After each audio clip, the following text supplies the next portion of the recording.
Hey everybody, it's Anna J. Walner with the Author Library, and I am pleased to have with me today Chris Mardiroussian. Chris, would you like to introduce yourself? Hi, my name is Chris Mardiroussian, and I am a writer based out of Glendale, California. I'm a writer, educator, and poet, and I've done numerous independent films. I've published a collection of poetry and other short stories and poems, and I've been also been featured in a lot of LA-based magazines over the years. So, thank you so much for having me on the show. Thank you. Wow, that is impressive. Thank you so much for being here today. Yeah, and we're here to talk mainly about your collection of poetry, Honesty, Loves, Cruelty. And it's actually a collection of poems that, when compiled, paints an entire picture.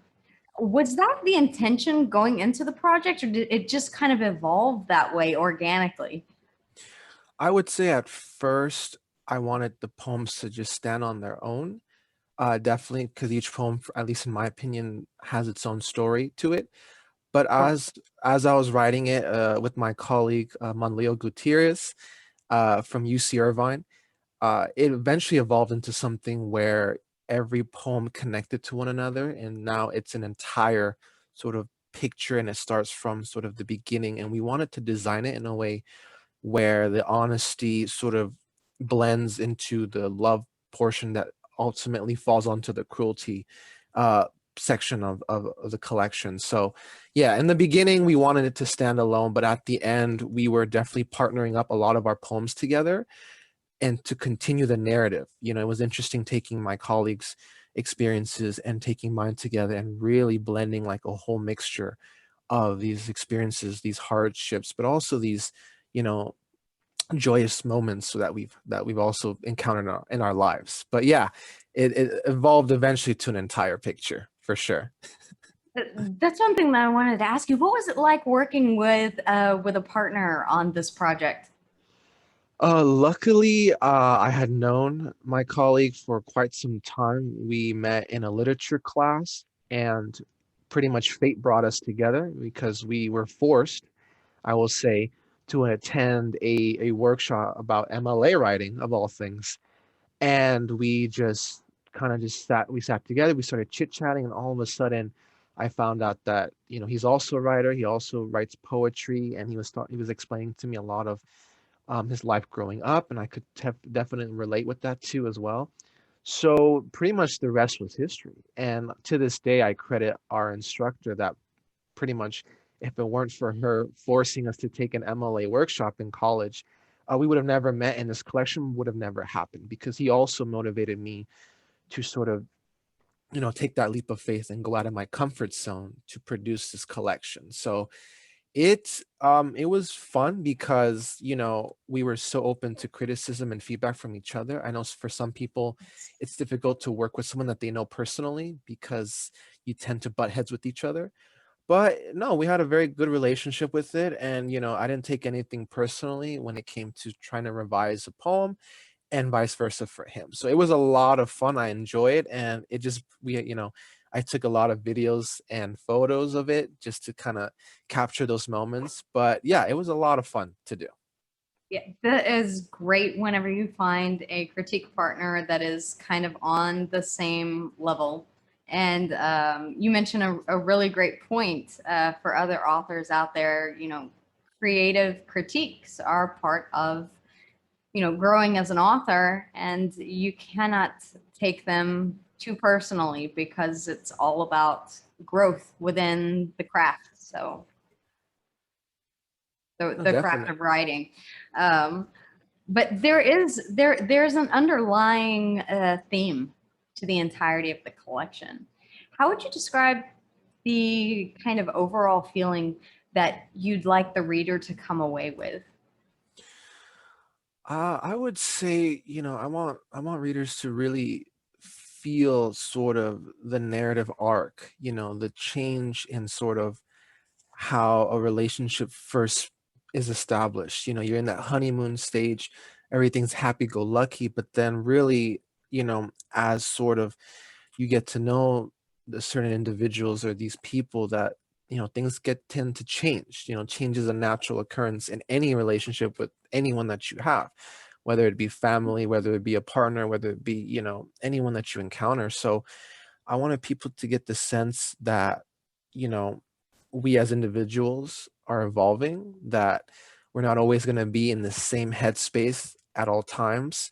So when people read it, I hope that from the beginning to end, they really feel like, wow, you know, these characters in these poems, they really not only have endured a lot of hardship and a lot of being in situations where they were uncomfortable, right? But at the end of it, they come away with it saying, I've been through something similar, right? I've been through a situation where I was head over heels over someone. And next thing I find out, and the next day, all of a sudden, the ties are severed. You no longer are with that person anymore. So I wanted people to just get a sense that, no relationship, no person is perfect, that there are a lot of imperfections along the way. And that's part of growing and being human, right? And just trying to self-growth growth that I talk about. So, and I want them to enjoy it. I want them to have fun with it too, which is why I didn't want it to have it be only just something that was somber, but I wanted to include sections like the love portion of the collection that you really got to see a lot of sort of these ecstatic and heartfelt moments where you can say, oh, wow, I feel what they're feeling, even though it's just words on a page. So at first it was going to be something that was a little bit mundane, but after a while I thought I want to blend in a little bit of sort of the happier moments, because that life comes and goes in waves, right? So that's what I wanted to do. To evoke that range of emotions in readers is so very important. So that and that translates really well onto the page when you as an author are in that same headspace. So that's always important. Now, I noticed that you have a handful of poems published in the last several months. Are those more or less similar to the ones that are in the book? Could you maybe tell us a little bit about your recent work? Yeah, I would say in the last 4 or 5 months, I've published almost 30 poems and Wow. thereabouts. And these ones I would say they're different, just because these ones really tackle sort of the absurdities of, toxic masculinity, of sexuality, of identity, and just sort of, you know, the scathing issues surrounding like heteronormativity, things like that. Wow. So for me, that was a whole other jump and leap.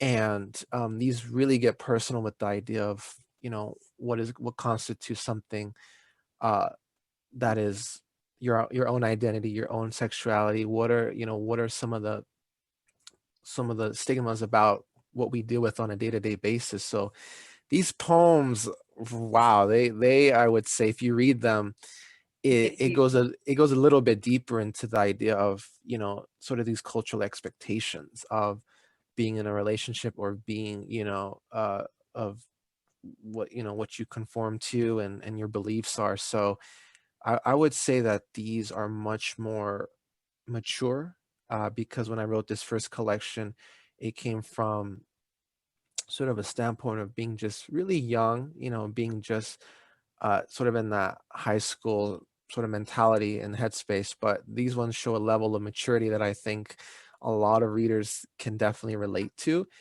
And in terms of form and content and style, yeah, I would say that they're much more developed and well crafted. I would say the poems in my first collection were more just something that were free verse, and just almost as if it were prose like. But these poems, I really do pay attention to sounds, rhythm. I pay attention to the way in which I move the poem and the way that it flows. So yeah, I've gotten a lot of great reception on these poems, and it's surprising when beforehand a lot of readers were saying that these poems are, that I shouldn't be writing this type of content, right? But I think that's why recently they liked it, just because it just tackles on these absurdities of life that, a lot of us can relate to. Yeah. The subjects that you've just mentioned are quite topical and timely right now, as we're just now beginning to understand those terms of toxic masculinity, sexual independence, and neurodiversity. There are a lot of things that have drastically changed in the very recent past that have opened up these topics to further discussion and exploration. So it's a great time for these. I'm sure that you have gotten a lot of great reception and feedback from Yeah, them. I would say personally, it does come down to timing. I think Yeah. a few years ago, if I would have come out with these poems, it probably would have been the same sort of response. Just you We can't weren't there yet. we weren't there. You can't be publishing this content. This is too obscene. This is too, salacious. But I think that's, life is just, it's crude at its finest. It's raw and it's ragged. And I think now, especially that's happened recently in the past Right. year or so, I think I happened to just be in the right space at the right time And with there's it. been a lot of personal introspection within society over the past year or so, and as a direct result of some, self-confinement and just environmental things that have happened that have led to a lot of these topics being brought up. So, Yeah. and you've said that the reception has been great. How have you noticed, or have you noticed anything about how the readers are engaging with the poems? Or Yeah, I've some of them will email me saying, not only do I love the way that you touch on these very serious but personal topics, right? But they do tend to like the way in which I style and I form them. They love the word crafting that I do. That I'll take, for example, I'll take household items and somehow be able to personify them into something that I'm talking about, right? So they do say that the quirkiness of the way in which I write it, and I use household common objects to somehow get the message across. And the whole the satire portion that I use, the humor aspect plays a big role, I would say, because unlike, I guess, my first collection, where I didn't really see any of that humor or satire play into effect. It was really just I go straight to the jugular with these poems now. um, and I agree with a lot of comedians that say this, is that, to have these very introspective and serious conversations on these subject matters, there has to be a little bit of humor and playfulness involved, because that helps, lessen the blow of such topics on, sexuality and, let's say, women's rights and LGBTQ plus, the community, right?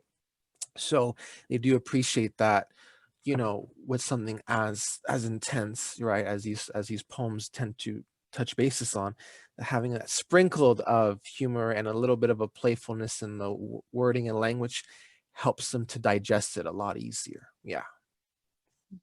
very, very perfectly said. I see also that you've been in. I mean, your resume is quite impressive. You've been involved in several independent films. How did those come about? I mean, what is that like, working on an independent film? Did you ever see yourself working in that kind of industry? Not really. Actually, I would have never imagined myself working on films, producing, writing any of them, and starring in some of them. Oh, wow. Mind you, I would say I'm a B-list actor, so I wouldn't, I wouldn't give myself too much praise on the acting portion. But what happened was, a friend of mine who I also met in junior college. She was a film major, and she had her own YouTube channel at the time. And she read a few of my poems in this first collection and a couple of stories that I had published afterwards. And she said to me that she would love to do work on a film together, inspired by some of these poems and some of the stories that I'd written at the time. And so I remember one day getting a call, and I was on campus at Cal State Long Beach, and she told me that there's this film festival. It's an Italian film festival, and the theme is kind of romance. So I thought, well, and she called me on the phone and she said, if there's anyone who knows about romance and pain and suffering, but also the, you know, the happy aspects of it, it's you. And so what we did was, our first film was called Breakup. Go figure, right? I couldn't come up with anything creative at the time, but um, she wanted to direct and produce it, and she wanted me to write the script. And I said, okay, well, let's go ahead and do that.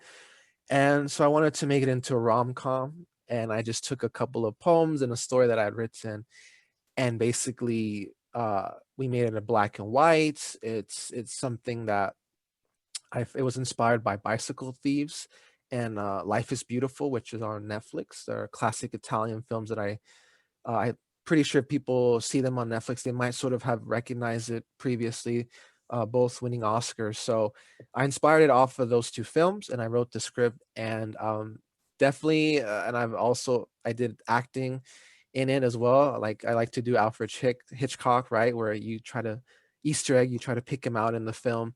But yeah, so that was the first film that we did, and that was hosted by this Italian festival in out of Rome. They came over to the US, they came to Los Angeles, and at the Egyptian Theater was where it was screened. It was premiered in front of all these executives, and we went to the Ariel Theater in Santa Monica, and we won first Wow. prize.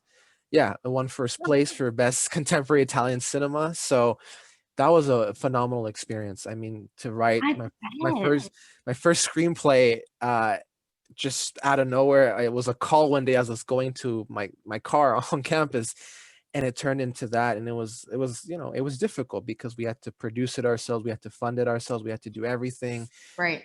casting, everything. But at the end of it, people just loved it, they enjoyed it, and that sent us to Rome, and it's been incredible since then. Yeah. You just happen to live in California, though, so there is a bit more of that the film industry.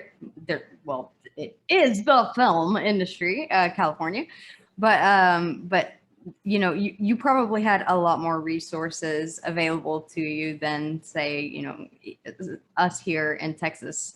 I would say, yeah, definitely. I would say, you know, I think of Los Angeles as the entertainment Right. capital of the world, you know, Yeah.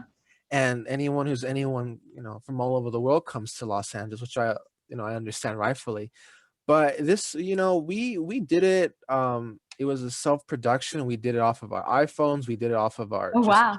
cameras. Luckily, my friend who I collaborated with, she went to the University of Southern California, USC. So she did have some access to a few of their equipment, but for the most part, we shot everything on ourselves, with just cameras on our phone. We using iMovie on a you know, on our laptop.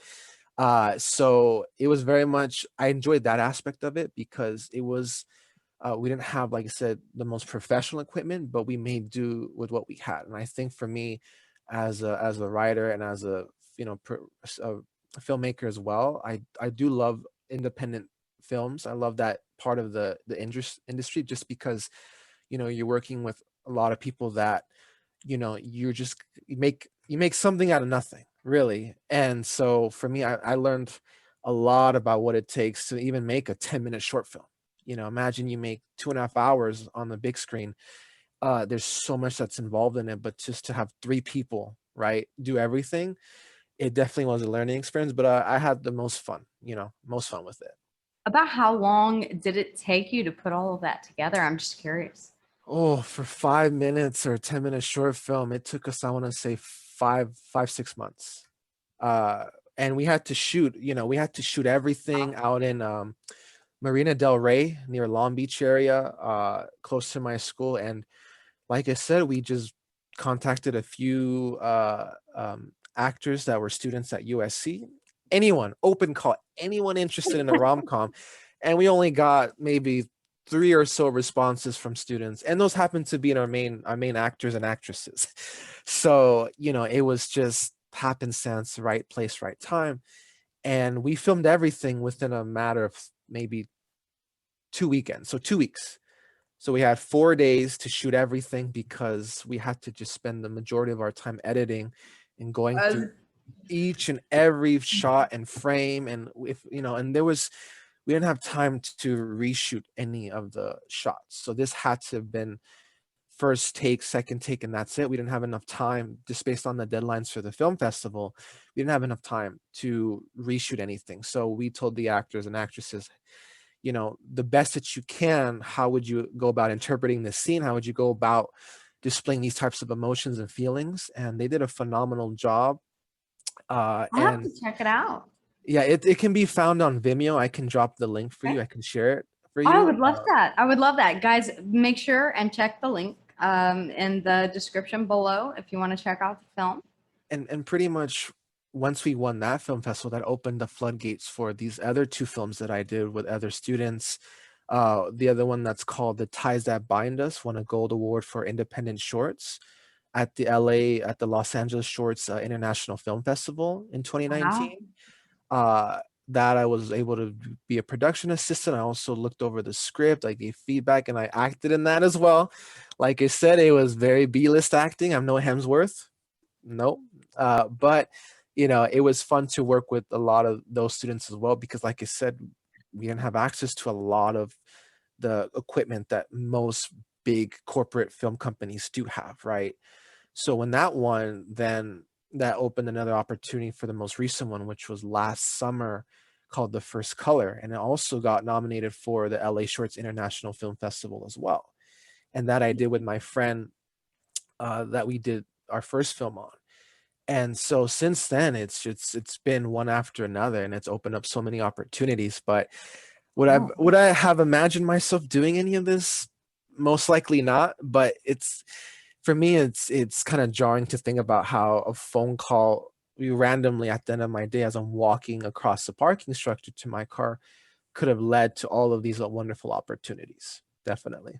And it is. I'm sure that you had that moment whenever you got the phone call where you had that moment of indecision of, do I want to? Do I feel capable of? Can I? Is this a good choice? And sometimes you just have to take that leap of faith, and it works out.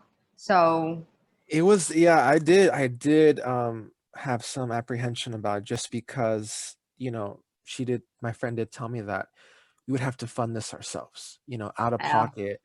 And at the time, I wasn't working at the time, I had whatever little savings that I had. I just said, you know what? I like the idea. I like the enthusiasm. I like the passion. It sounds like a great opportunity. So with the $500 that I had saved up at the time and no more to my name, I invested everything into that film, getting the wardrobe, getting the equipment, transportation, the craft services, which were us going to Costco, getting snacks, So Hey. at first I was thinking, this is all that I have, but I just believed in it enough, and my friend also believed in me enough to also pursue this project as well. So each one of these projects have been kind of like that moment where it's you put all your cards on the table and hope that it works out, and ended up happening. Yeah. And there's a lot of hard work that goes into that as well. So, it's you kind of have to, once you put in that investment, really, I was driving sorry guys, from bust your ass to make it the best that it can be. I was driving, I kid you not, I was driving from Long Beach to Santa Monica to Burbank, which, mind you, these cities are about 35, 40 miles apart, for those of you who, let's say, don't know the LA area too well. But so these are long distance drives, 2-hour drives that I was making every single day, after class, before class, sometimes running late, and having to tell my professors that, sorry, I'm working on a project. So Sorry, I'm 12 making a movie. right, this is 12, 13-hour days that really puts into perspective what it takes to be in the film industry, what it takes to work on a big budget film. For example, look at the Marvel, Right. if you look at the Marvel films, right, Or a those TV or series. TV series, it's just so much money, so much time, so many people involved in it. So to reduce like the hundreds and hundreds of cast and crew down to 3 people, right? And you're having to do everything on your own. I learned a lot of the ins and outs of what it takes to, produce these films, but also the editing portion and having to do all of that, the technicalities. So Yeah. it was a struggle, but like I said, in the end, it was well worth it. I'm going to ask you a really hard question. Between poetry, between writing and filmmaking, you had to make a choice.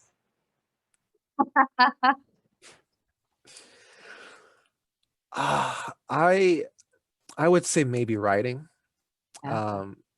doing my poetry, because that's something that just occurred to me first. It's kind of like my first crush in Your a way. first love, yeah. My first love and my first crush, just because of what it was able to do for me. It was very cathartic, but it got me Right. through a lot of Right. hardships in my life. So I think I would, if I had to choose, I would choose my poetry and my short stories.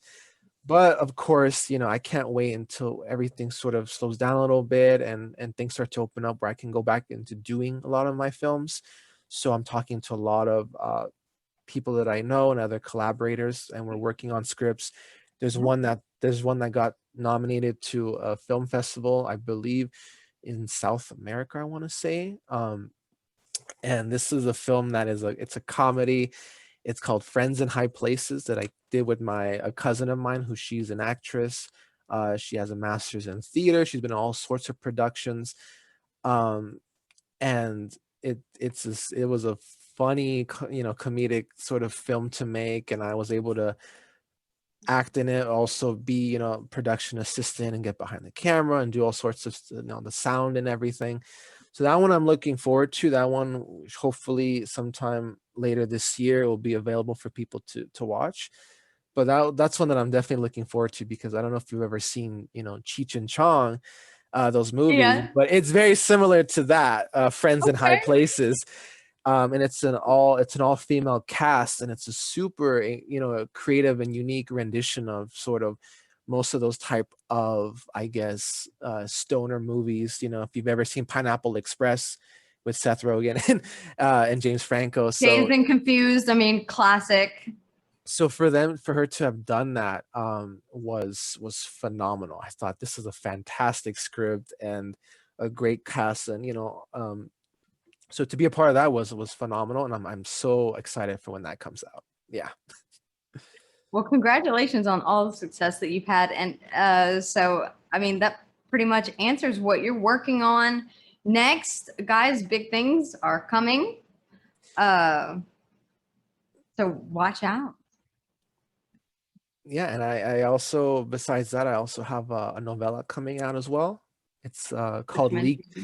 Leaky Faucet, and it's sort of a collection of sort of 3 stories, pretty much built into one. So it's an entire picture type of thing, but they can very much stand alone on each other. And this is a creative nonfiction project, so all of my sort of outlandish, absurd experiences kind of come together in this one novella. And that I'm super excited about, because that's going to be my debut novella type novel book since my collection of poetry. So that'll come out later this year. And I have another novel that I'm working on now called Risk It for the Brisket. I tend to have a lot of fun with titles, like I That said. sounds like a Texas book. It's someone once told me, is that a cookbook? No, it's not a cookbook. It's something where I like I was explaining earlier, I like to take common household items or foods and play with the idea of, personifying them into something a little bit more promiscuous, as I like to say. So those 2 novels hopefully will be out sometime later this year, but those are going to be something that I do plan on hopefully writing a script for, and maybe submitting it to like Netflix or Hulu for a series or for a movie at some point. Just because I feel like it has the potential to make it there, but definitely that's something that I would love to do. Yeah. One quick question. Do you have an IMDb credit? I actually do. I was surprised to find out myself that I had a credit. I have one for the first short film that I did, Breakup. And I believe I have one for the second film that I did, The Ties That Bind Us. I'm not sure about the third one if they've done that already. That's so cool. But yeah, I can tell my kids one day that I'm on IMDb, and it's yeah, so hopefully I want to add a couple of credits to my name. But if not, like I said, I just have fun doing these projects with people, and at the end of the day, it's just pursuing my passions, and that's what I love to do. Yeah. Well, Chris, thank you so much for joining me today. It was a blast to hear about just the like amazing journey that you've been on so far and the things that you're getting ready to do. Guys, watch out for Chris because there are a lot of things coming. And I will have his links in the description below. If you haven't already, make sure that you go ahead and subscribe to the channel so that you don't miss out on more great content that is coming soon. And Chris, just thank you again for taking the time out of your day to sit down and chat with me. I appreciate you having me on the show. This has been a wonderful experience, and hopefully to many more that come. So thank you so much. I appreciate it. Absolutely. Everybody stay safe, stay healthy, and we'll see you back here soon. Thanks. Bye. Thank you.